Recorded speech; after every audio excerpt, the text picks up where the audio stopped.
جب نمرود حکومت و سلطنت کے غرور میں تاخت و تاراج کرتا رہا اور اپنی طاغوتی و ظالمانہ پالیسیوں پر عمل پیرا رہا تو خداوند قدوس نے آخری بار اپنی حجت تمام کی، تاکہ اگر اس کے باوجود اپنی سرکشی سے باز نہ آئے تو کائنات کے اندر اپنی کمزور ترین مخلوق سے اس کی ذلت آمیز زندگی کو نابود کر دے۔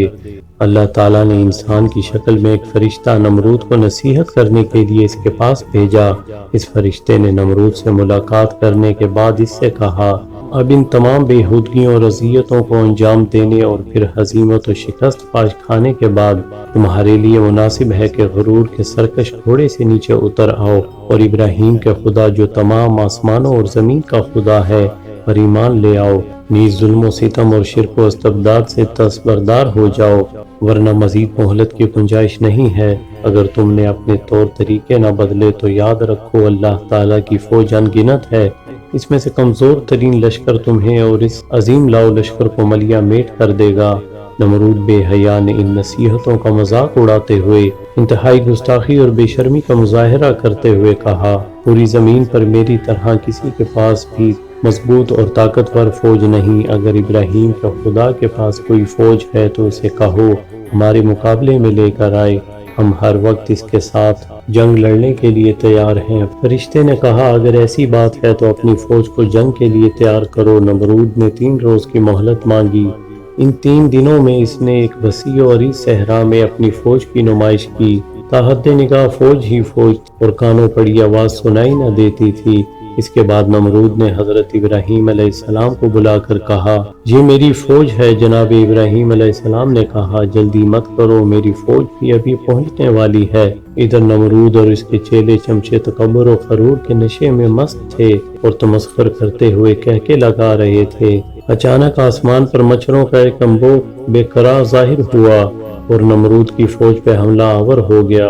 ان مچھروں کی تعداد اس قدر زیادہ تھی کہ مثلاً ایک شخص کو 1000 مچھر چمٹ گئے اور وہ اس قدر بھوکے تھے جیسے مہینوں سے کچھ نہ کھایا پیا ہو۔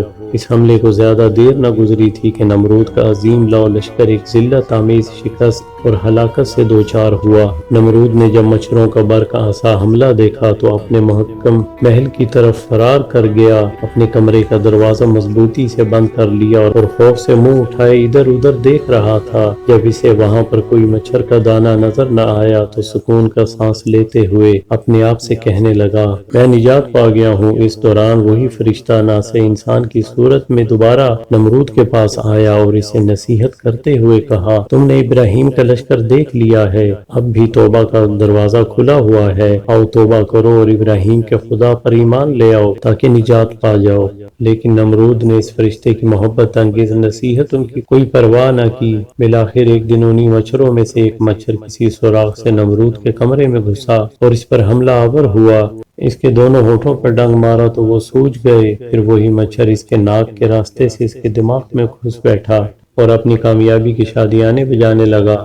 یہ چیز اس کے لیے انتہائی مصیبت کا باعث بنی۔ اس کا دماغ شدید قسم کے درد سے بھر جاتا۔ اس کے نوکر چاکر اس کے سر پر مارتے تاکہ اسے کچھ آرام ملے۔ بالآخر وہ آہو بکا کرتے ہوئے بڑی ذلت و خواری سے واصل جہنم ہوا اور اس کی ذلت آمیز زندگی کے بساط لپیٹ لی گئی۔ ویڈیو پسند آنے کی صورت میں چینل کو سبسکرائب کریں، ویڈیوز کو لائک اور شیئر لازمی کریں اور بیل کو پریس کرنا مت بھولیں۔